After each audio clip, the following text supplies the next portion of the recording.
KPCC ഭാരവാഹികൾക്ക് ചുമതലകൾ നൽകി. സംഘടനാ ചുമതല നെയ്യാറ്റിങ്കര സനലിനാണ്.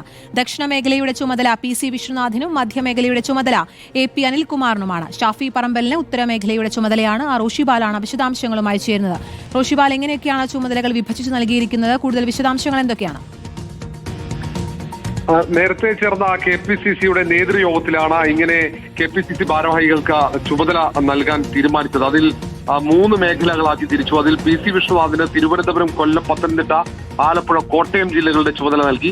AP അനിൽകുമാറിന് ഇടുക്കി, എറണാകുളം, തൃശൂർ, പാലക്കാട്, മലപ്പുറം ജില്ലകളുടെ ചുമതലയും ഷാഫി പറമ്പലിന് കോഴിക്കോട്, വയനാട്, കണ്ണൂർ, കാസർഗോഡ് ജില്ലകളുടെ ചുമതലയും നൽകി. അതിനൊപ്പമാണ് ഓഫീസ് ചുമതല MA വാഹിദ് മുൻ MLAക്ക് നൽകിയത്. സംഘടനാ ചുമതല തിരുവനന്തപുരത്തെ മുൻ DCC അധ്യക്ഷൻ കൂടിയായ നെയ്യാറ്റിങ്കര സനലിനാണ് നൽകിയിരിക്കുന്നത്. മറ്റ് ജില്ലകൾക്ക് 14 ജില്ലകൾക്കും ഓരോ വൈസ് പ്രസിഡന്റുമാർ ഉൾപ്പെടെയുള്ള പ്രധാനപ്പെട്ട നേതാക്കൾക്ക് തന്നെയാണ് ചുമതല നൽകിയിരിക്കുന്നത്. അങ്ങനെ പാർട്ടി പൂർണ്ണമായും ചുമതലകൾ നൽകി പ്രവർത്തനത്തിന് സജ്ജമാകാനുള്ള ഒരുക്കങ്ങളിലാണ്. ഇനി സെക്രട്ടറിമാരെ കൂടെ ഏറെ വൈകാതെ നിയമിക്കുമെന്നാണ് KPCC അധ്യക്ഷൻ പറയുന്നത്. അതിനൊപ്പം തന്നെ കുറച്ച് വിട്ടുപോയ നേതാക്കളെ കൂടി അവരെ ചുമതലയിലേക്ക് ഉൾപ്പെടുത്താനുള്ള ആലോചനയുണ്ട്. ജനറൽ സെക്രട്ടറി പദവിയിൽ അടക്കമായിരിക്കും അവരെ നിയമിക്കുക. ശരി, റോഷിബാലാണ് വിശദാംശങ്ങൾ നൽകിയത്.